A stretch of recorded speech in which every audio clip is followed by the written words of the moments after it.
Antes de iniciar con la literatura costumbrista, queremos recordarle algo importante.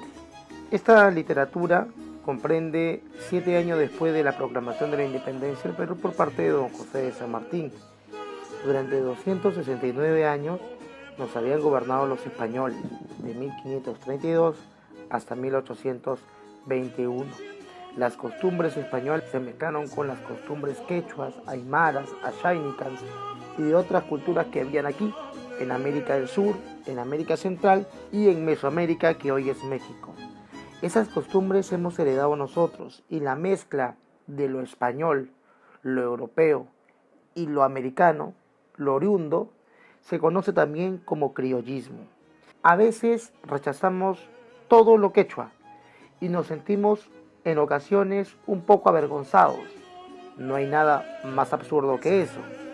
Pero también es igualmente absurdo rechazar lo español, porque por nuestras venas corre una sangre mestiza, una sangre conquistadora y una sangre conquistada.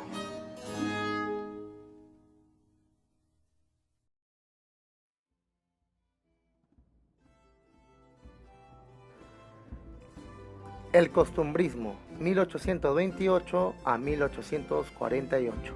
La literatura republicana se inicia con una corriente literaria que se ha venido a denominar costumbrismo. Esta corriente surge inicialmente en España en 1820, con la figura de Mariano José de Larra, romántico, autor de Artículos de Costumbres, y llega a nuestras tierras con un reflejo del costumbrismo español. El costumbrismo es una corriente que expresa amor por lo inmediato, es decir, por el presente, el ambiente local y los usos y costumbres de la época. La literatura costumbrista describe una sociedad en transición, de colonia a independencia y de independencia a república, presentando las circunstancias, problemas y coyuntura de los primeros y convulsionados años de inicios de la república. Los escritores costumbristas presentan las frustraciones de la ascendente clase media y la decadente clase alta, conocida como aristocracia. Por otro lado, cabe señalar que el costumbrismo confluye en los aportes del neoclasismo en declive, intención didáctica y moralizante, y el romanticismo emergente, amor por lo típico y popular. El costumbrismo, como escuela literaria autónoma, solo se manifiesta en el Perú, pues en el ámbito continental se dio dentro del movimiento romántico, al igual que en España. El sentido auténtico del costumbrismo en el Perú es el de identificar o construir una identidad de lo peruano, pues se trata del nacimiento de una nueva república, cual debe de diferenciarse de la metrópoli española de la cual nos acabábamos de independizar. Esa búsqueda se realiza entonces en los hábitos sociales de la nueva clase llamada a ostentar el poder y tomar decisiones, los famosos criollos, españoles americanos en desmedro de la aristocracia chapetona.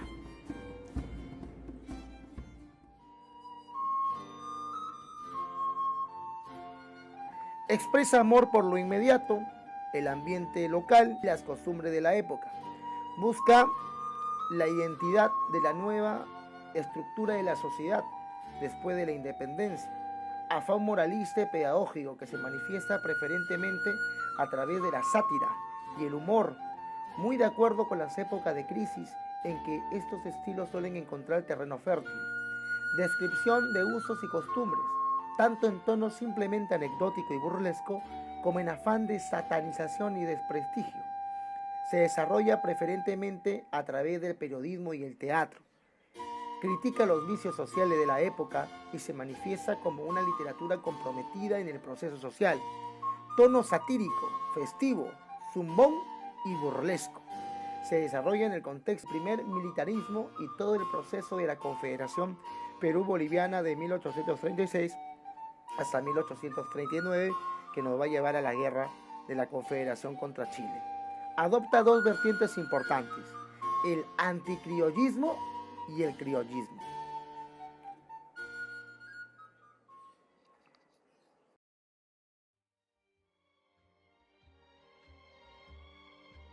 Dentro de la literatura costumbrista peruana encontraremos dos corrientes que van a estar enfrentadas durante todo este tiempo.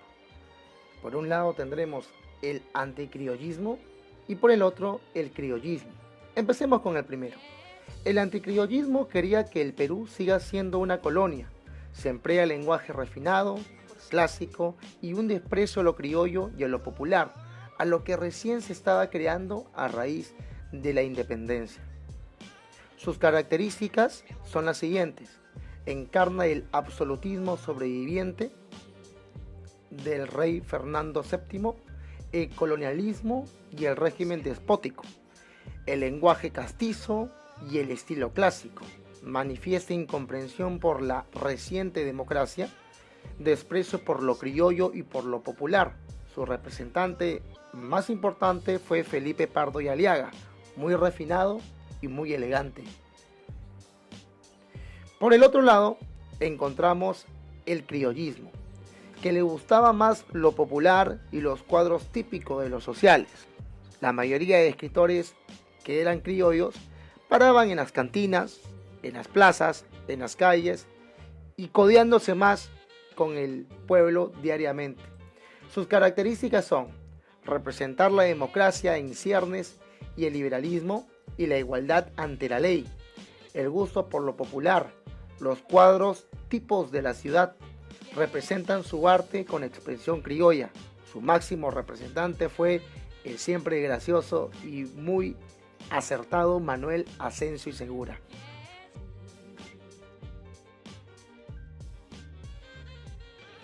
Manuel Asencio Segura no solo es considerado como el vate más importante de la época del costumbrismo, sino que además fue pionero del teatro peruano, junto a quien sería su rival en las letras por el resto de su vida, don Felipe Pardo y Aliaga. Mientras Segura enarbolaba el espíritu democrático en medio de la turbulencia colonial, Pardo dedicaba horas a defender los actos aristocráticos y estaba del lado de la corona española. Manuel Asencio y Segura era un idealista, un luchador que enrostraba con picardía los defectos del gobierno en las artes democráticas, mientras que Pardo y Aliaga propugnaba el cambio social mediante la pluma y sin mayores encontrones con el poder de turno. Ambos amantes del Perú, aunque a su manera. El duelo entre ambos debió estar sellado por los hilos del destino desde su nacimiento. Ambos eran descendientes de la nobleza española.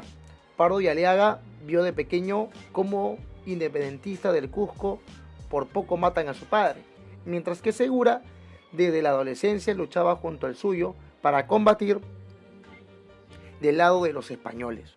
Sin embargo, este último sí se depondría del lado de los patriotas más adelante, mientras su rival se cobijaría en el conservadurismo de crítica hacia los criollos de la época. Se podría decir que Pardo y Aliaga era un poco más de derecha y Segura era un poco más de izquierda. Precisamente, luego de ocupar importantes puestos en la clase política de la República, ambos se encontrarían en el fragor de su contienda en los puestos de periódicos. Pardo lanzaba su El espejo de mi tierra, con el mimado niño Goyito, como protagonista de un cuento en el que criticaba la educación criolla.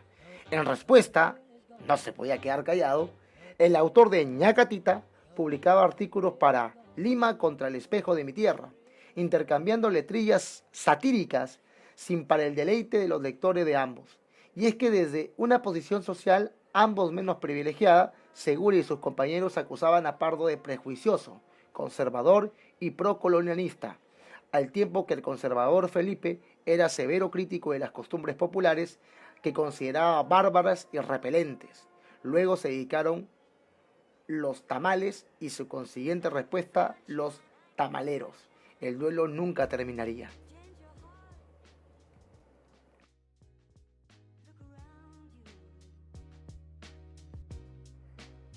Manuel Asencio Segura, uno de los principales promotores del criollismo, nació en Lima en 1805, sirvió en el ejército realista y fue empleado en el Ministerio de Hacienda. Escribió artículos de costumbres en periódicos como Lima contra el espejo de mi tierra, La Bolsa y El Cometa. Publicó El Moscón, semanario satírico, y murió en 1871, siempre manteniendo una rivalidad añeja con su contrincante de letras y político Felipe Pardo y Aliaga.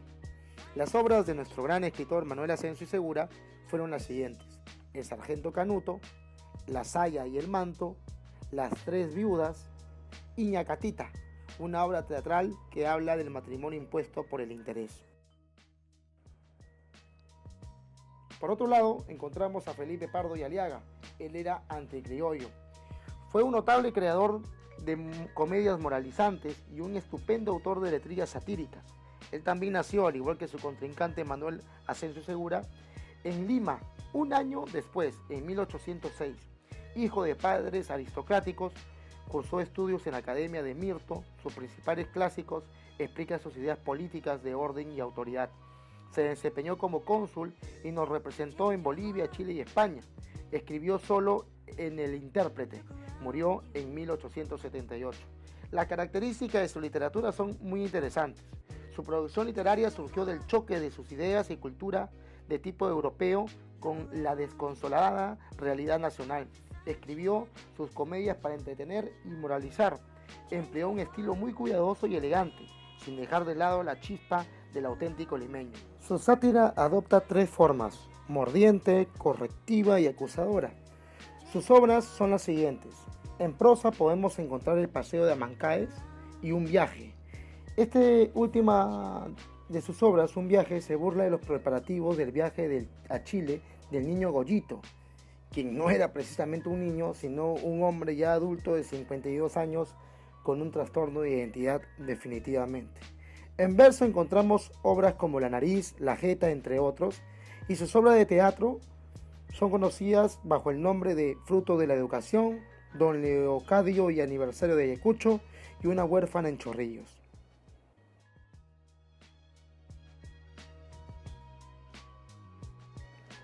Pues bien, esta sería la clase del día de hoy. Ahora nos vamos a la página número 20 para resolver las preguntas de retroalimentación.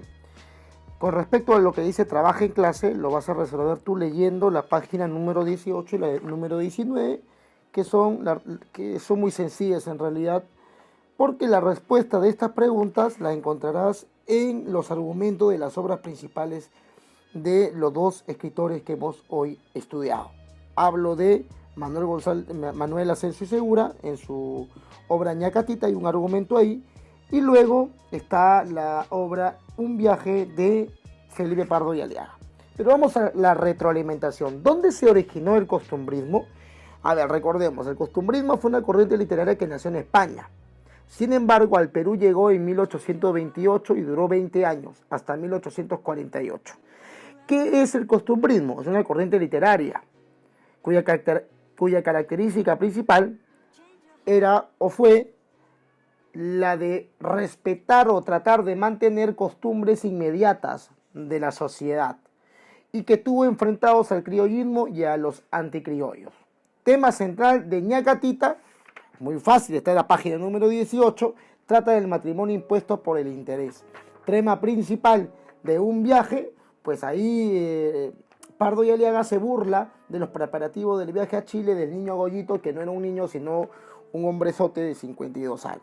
Trabajando en clase, no te voy a dar la respuesta a estas preguntas, la vas a resolver tú, pero vamos a leerlas. Relaciona y escribe el nombre de 4 personajes de la obra Ñacatita. Amado de Juliana, viejo que pretende a Juliana, padre de Juliana, vieja chismosa contratada por Don Alejo. Ahí tú tienes que responder, poner A, B, C o D. Complete los espacios en blanco de acuerdo del cuadro comparativo. A ver, Manuel Asensio Segura, padre del Teatro Nacional, y Felipe Pardo y Aliaga, vas a colocarle algunas características según lo que te hemos enseñado hoy. Y por último, diseñas 2 mapas conceptuales señalando tanto los personajes de Ñacatita y Un viaje. No vas a hacer 2 mapas, solamente vas a hacer un solo mapa y vas a elegir a Ñacatita o a Un viaje. Si elegiste a Ñacatita, harás un mapa solo de Ñacatita, y si elegiste a Un viaje, un mapa solamente de Un viaje. Lo haces aquí en ese espacio pequeño que vemos a la parte final de la hoja, y la página 21 y la página 21 nada más no se resuelve. Eso lo vamos a hacer cuando regresamos a clases de manera presencial. Eso sería todo, chicos, cuídense y espero que el video les haya servido. Creo que es mejor mandarlo así que mandarlo con pizarra. Si les gustó o no, me avisan, si no lo podemos cambiar a pizarra. Ustedes deciden, yo creo que así es más sencillo. Muchas gracias y cuídense.